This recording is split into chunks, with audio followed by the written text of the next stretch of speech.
So I'll hand over to you. Thank you very much.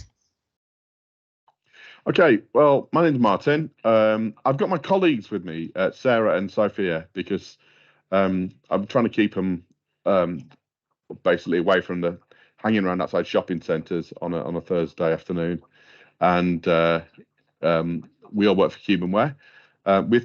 From some of the most glamorous parts of the UK. I'm from Derby. I live in Derby.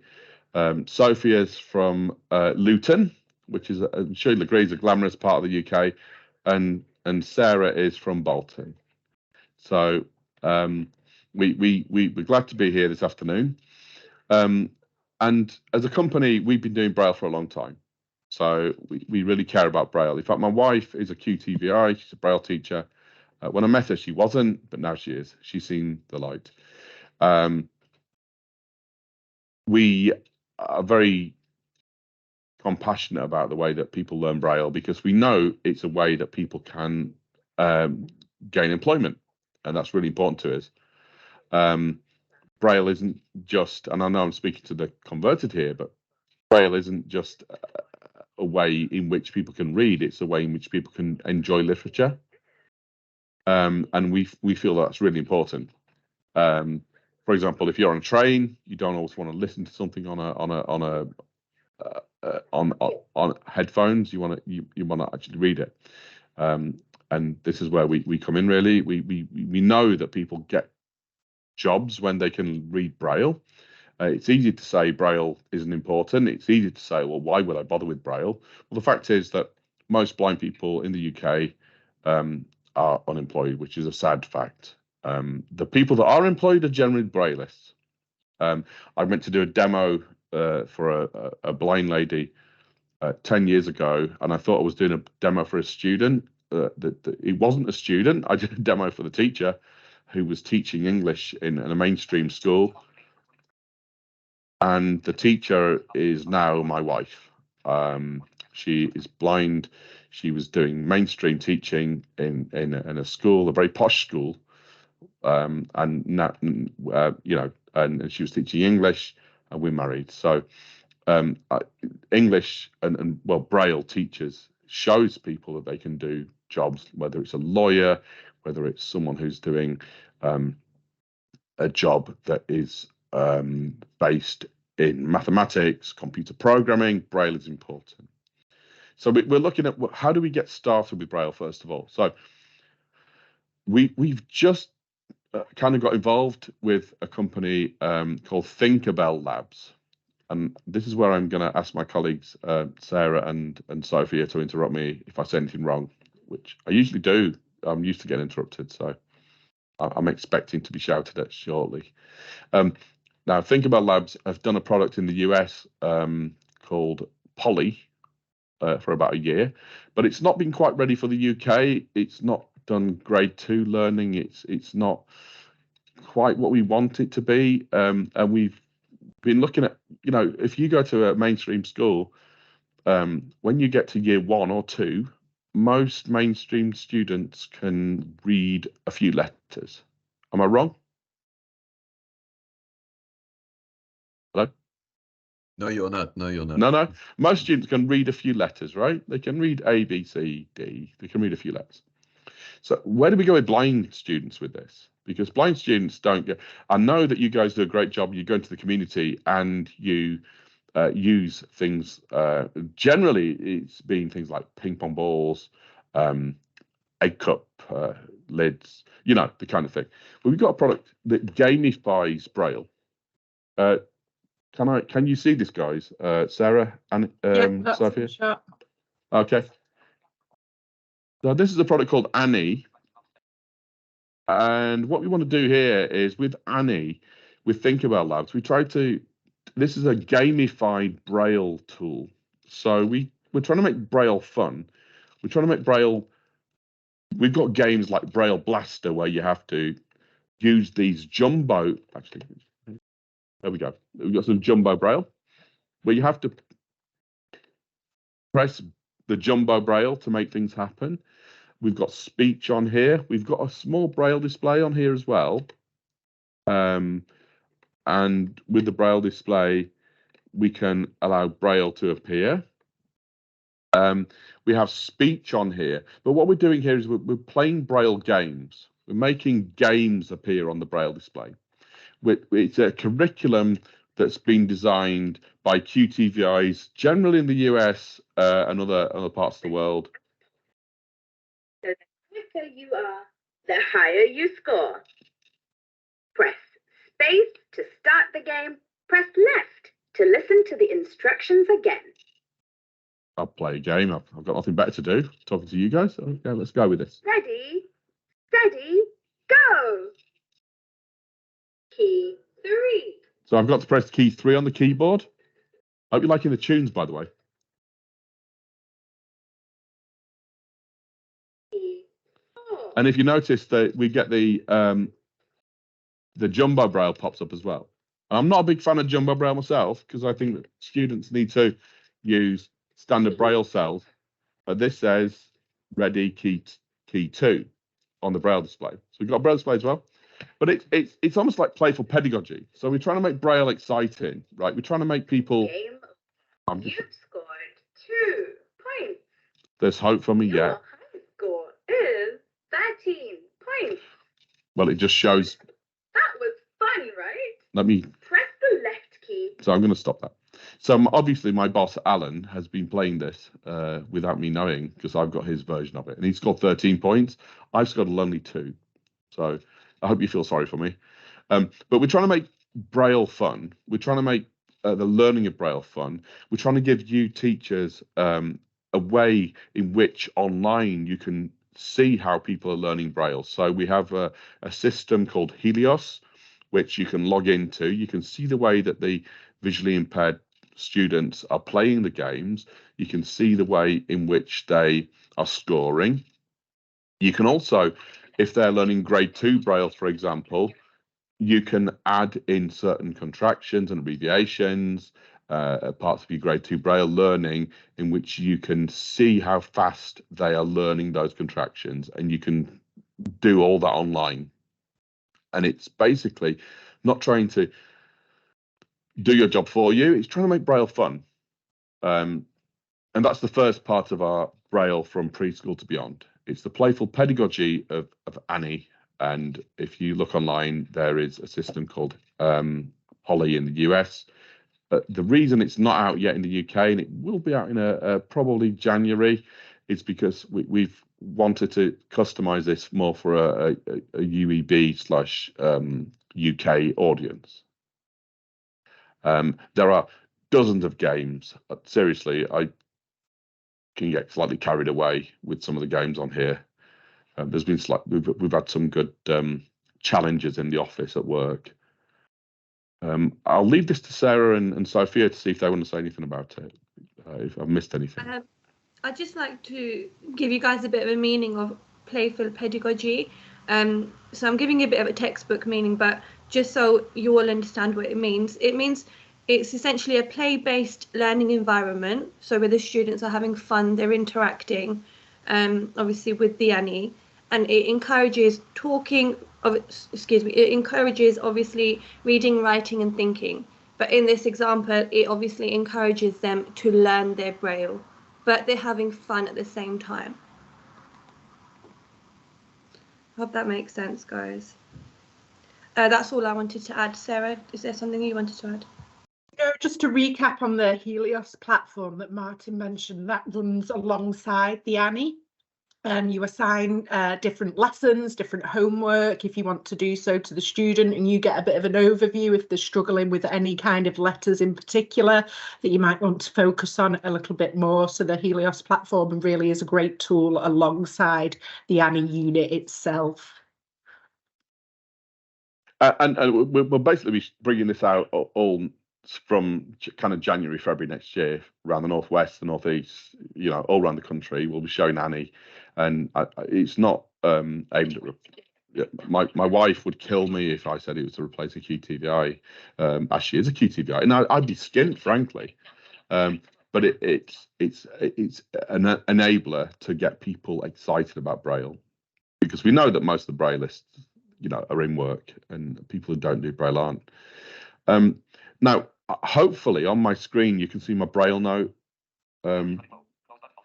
Yes, we can. Okay, so my battery on my laptop's about to die, but we'll ignore my laptop for a bit. So a couple of things. The Braille Note is our flagship product. It is our Braille tool that's mainly used within primary and some secondary schools. We have a word processor, we have email, and we've just re-enabled Microsoft's email system. Don't know what's going to pop up here. It's also a risk, isn't it, when you pop into your email? There's some brilliant stuff. It's all people whinging. But we have a brilliant our email on there. We've got some new features though. Obviously, we've got the ability to use takeoff. We've got the ability to use different learning tables for Braille. Because one of the things that people say is, well, when we're using the computer, what if we're between grade 1 and grade 2? And the answer is Braille Note, because we allow you to use takeoff. We allow you to use other Braille learning table situations that you may want to use. But we also give you a very simple interface. So if I go email, planner, word processor, one of the new things we've got Easy Reader, of course, so we can get books on here. And if I fire up Easy Reader, I think this may be attached to my wife's. I'm not sure what we got here. Harry Potter. Let's go with that. And I'm just using my Braille display here to read this. In fact, I can put on the screen, which is pretty cool. Let me just bear with me. If I go to miscellaneous, bear with me a sec. Let me just get the right thing. Visual display. Oh, here we are.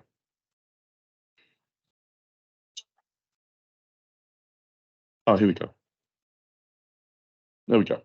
We've got a Braille display now on the screen, which is quite cool. We go into my Easy Reader here. Yeah, I mean, well, no, let's go for Toto the Ninja Cat. Anyone here hate Toto? No, we all love Toto the Ninja Cat. Good. So if I load my book up and if I read through the book, you can see hopefully the Braille on the screen moving along as I read about Toto's adventures. But this could be in Takeoff grade, Takeoff 1, Takeoff 7. It could be in Easy Steps. It could be in any of the Braille learning tables that we have. And this is where we have a problem with PCs a lot, because you know they don't generally have the Braille learning tables. It's either grade 1 or grade 2 or computer Braille. So we also have just added into the Braille Note. I don't know if any of you are Braille Note users, but obviously if you are, we'd love to help you get the best from it. And one of the things we've just added is this rather wonderful dictionary. And I'll search for a nice word here. Let's go for a search for Christmas. And I can go, oh, here we are, Christmas. I've got lots of, but I can copy this to my clipboard. I can paste it into a document. This is just a simple thing that we've added that people have wanted for a while. So the Braille Note is one piece. I'm sure you've all seen it before, most of you. I'll just show it. Hopefully you can see that there. It's one piece. It has the computer and the Braille display in one device. With it, you do get a day's training to start to get you how to use it. And you are using an Android platform, so we can do email, we can do OneDrive, we can do Google Drive, etc. So the Braille Note we generally see it used in primary school situation. After that, then we would generally say as a company, you know, people need to probably, I'm just going to go and bear with me while I just get rid of the Braille Note from the screen. You can see Teams. So you hopefully,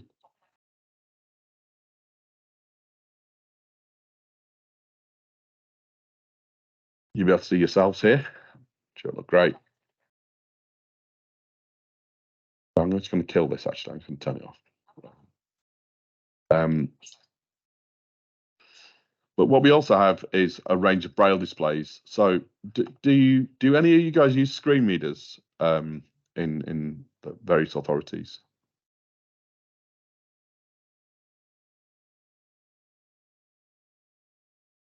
We support students who are Okay, using cool. screen readers. Yeah. Yeah. So there are basically three major screen readers. Sorry, go for that.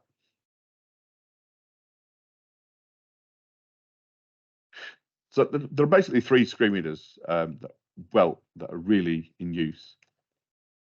And they are JAWS, NVDA, and Supernova in the UK.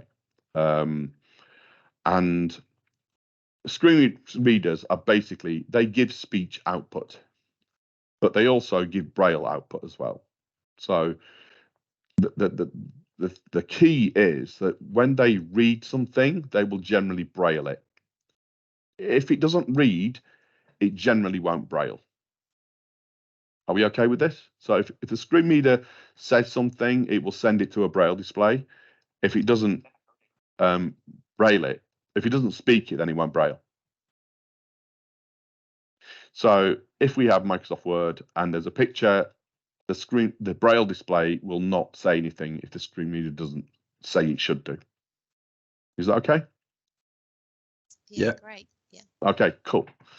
So we've got a few Braille displays, and I do think it's really important that students learn to use a PC in secondary school.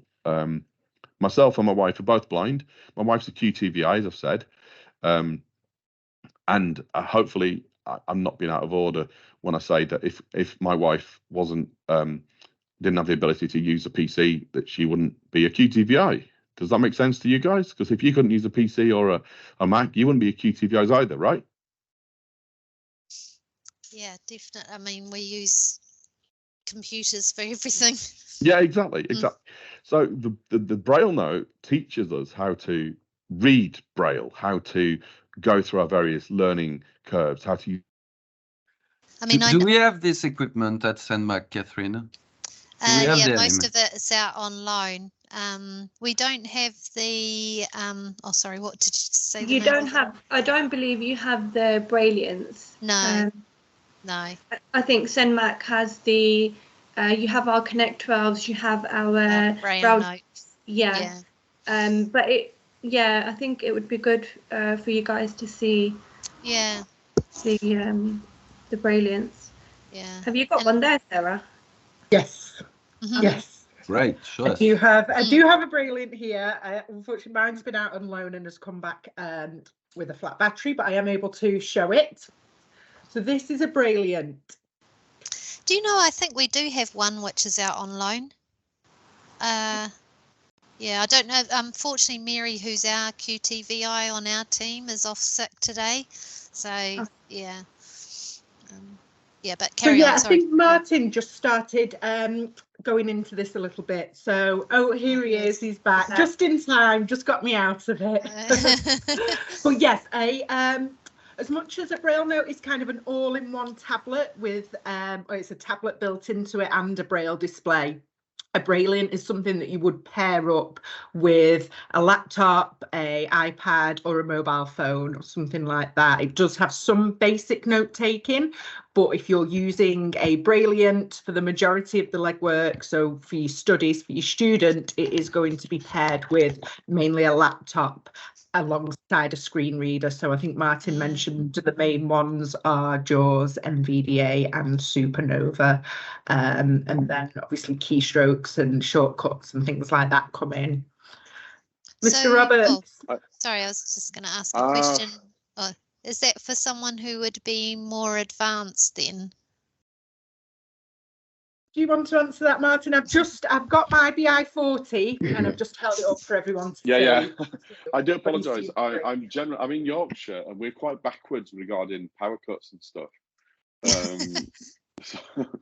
So what we have, we've got a range of devices. So the Braille displays we have would work with a screen reader. So as Sarah's probably showing you, this is our Yep. Braille 40. Most students would use this with a screen reader. They would use it on a PC. Generally in school, we'd use a PC. Some students like to use iPads. I would say that it's more difficult to use an iPad or an iPhone with the screen reader. That the VoiceOver is a screen reader. So have you heard of VoiceOver, you guys? Yeah. So VoiceOver is made by Apple. If a screen reader will talk it, the Braille display will show it. Apple are great at breaking things. So though we have students and teachers that use VoiceOver, they are generally, they'll use it for a while and then they'll jump to a PC. They'll say, actually, well, we need NVDA or VoiceOver. And basically, I mean, when we do get a job, most of us use PCs, and most blind. I'm going to use the word blind because I am, so I think I'm okay to do that. But most blind people use a PC when they're in employment. So the education part of it would be for some students, they've got the Braille keypad and they've got the standard keypad, the standard Braille display. Now, my Braille display is talking in Scottish at the moment because I was in Scotland last week.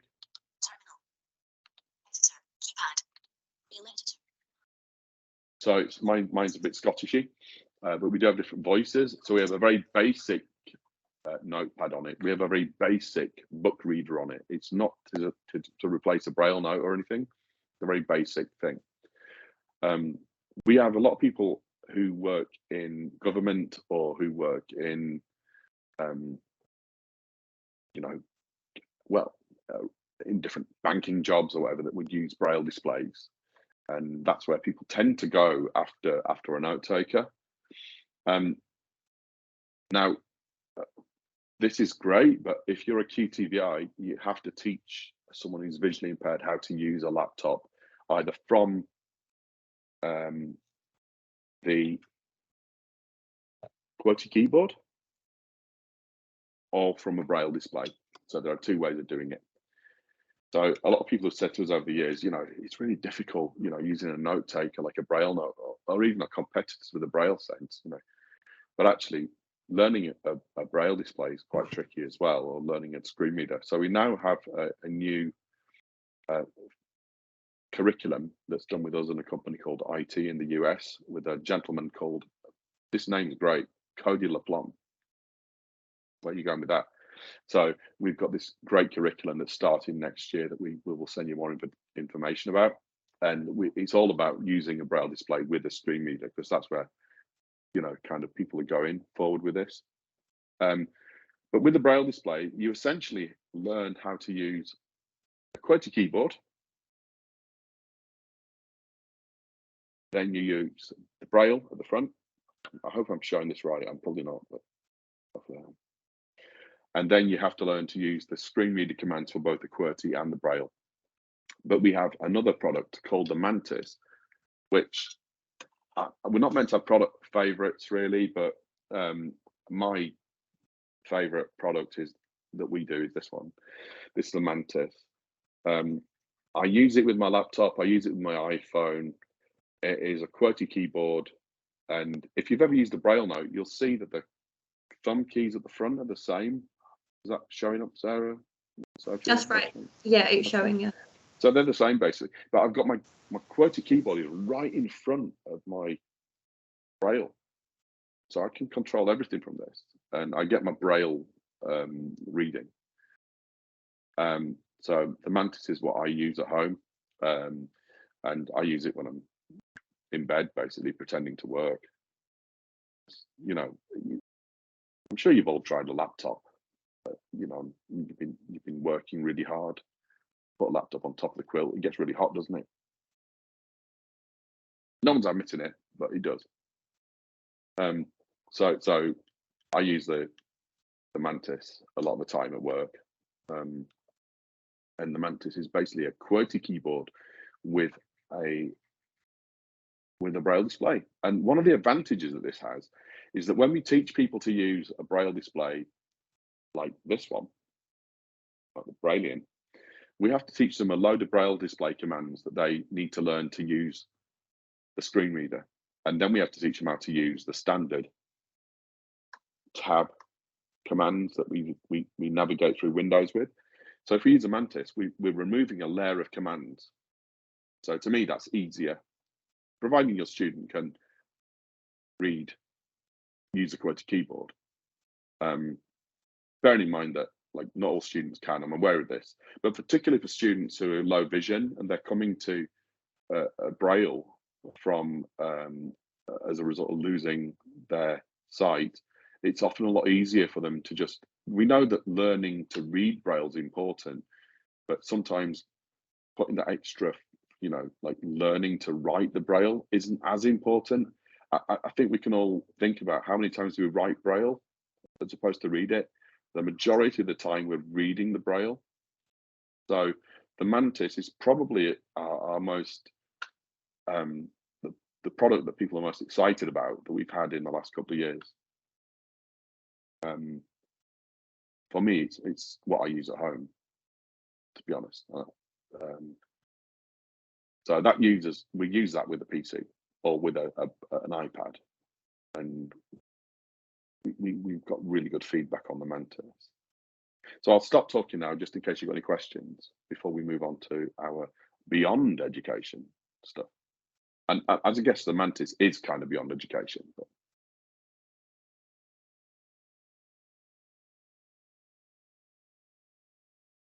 Martin, just to let you know where I think it's 4, so we have half an hour. I'm sure if you wanted to cover the beyond, people I'll be very quick. It'll be very quick. Because we haven't actually got a version of the Beyond Braille thing, unless Sarah or Sophia have, but they won't let me have one apparently. And they're all in schools round. We're testing them out in various authorities. The Beyond Braille, Beyond Education thing is a new product that we have. It's a multi-line Braille display with 10 lines of 32 characters that are so close together they can represent shapes and images, and you can zoom in on things and open pictures up that are sent to you. And it's a product called the Monarch. And this is a product that we're doing internally. I don't know what the authorities are. I know we've got some of the Birmingham ones. I think there's a couple in London. Does any of you guys know, Sarah? I'm not too sure. In my area. I think there is some, but I'm not sure on the location.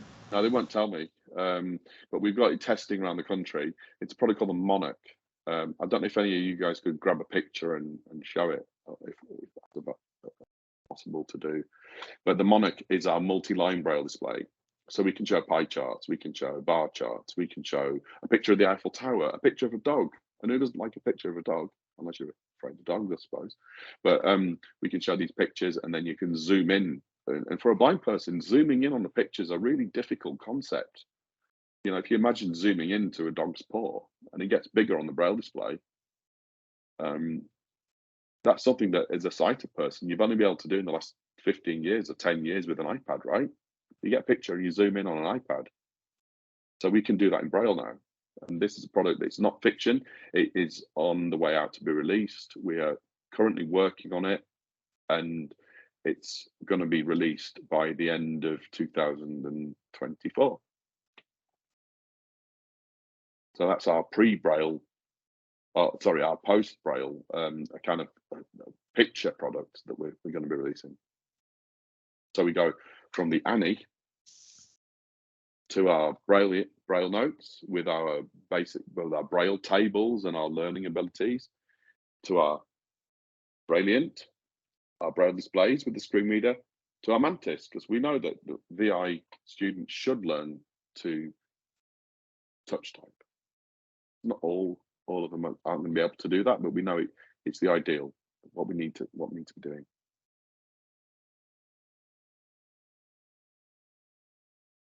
So I think that's kind of the end of what I had to kind of say. But all I can say is that my colleagues Sophia and Sarah and myself will be happy to bring products to show teams or to show people. We'll be happy to bring the Annie. And if you can beat me on Braille Blaster, I challenge you. It'd be good fun. In fact, my colleague Chris, who works in the Midlands, is really good on Braille Blaster. I can't beat him. So if ever you want to play some games with the Annie and try and learn some letters, I'd be really grateful if you could beat me.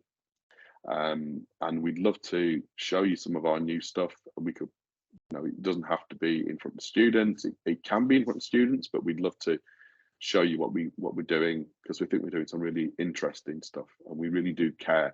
As I say, if it wasn't for Braille, my wife, who's blind, wouldn't be a QTVI. So this stuff means a lot to me. It genuinely does. No, my life has been changed by Braille. That's all I can say. Oh, brilliant. Thank you.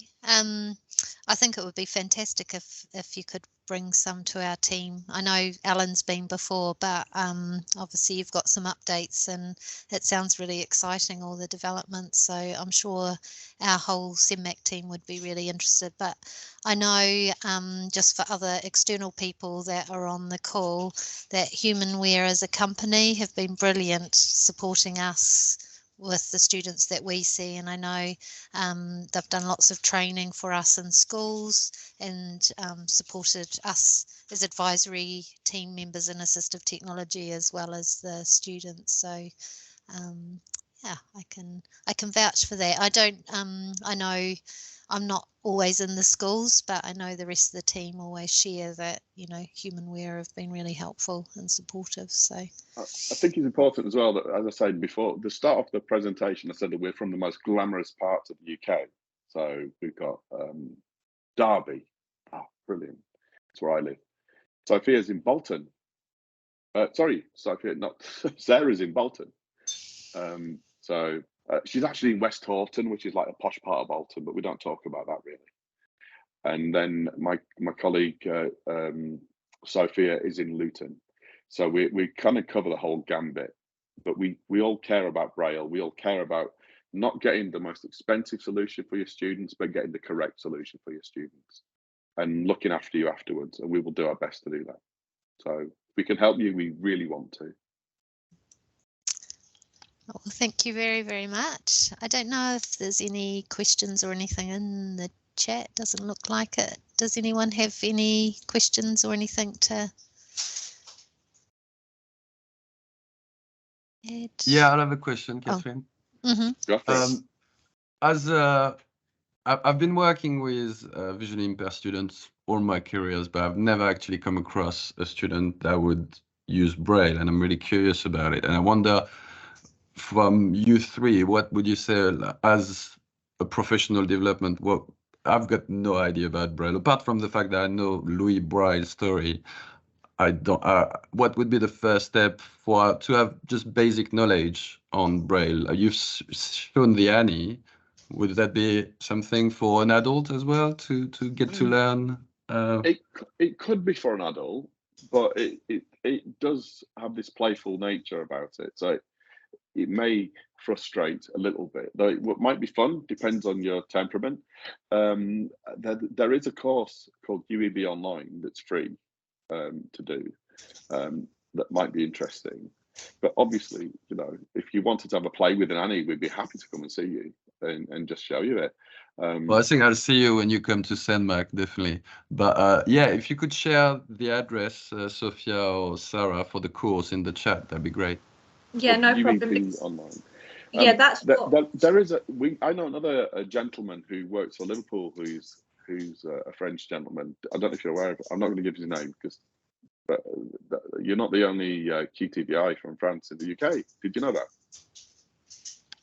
I'm actually not a QTVI. I'm just an advisory teacher. No, but I'm curious about it. So that makes it interesting. It's really sorry to interrupt you, Martin. I was just going to say, when me and Sarah started around 4 years ago, obviously we were in the same position where we didn't know a lot of Braille, and we were recommended towards the UEB, the one that Martin's mentioned. So I'll send that over to you separately. And I still don't know much about Braille. Great, thank you very much. You're welcome.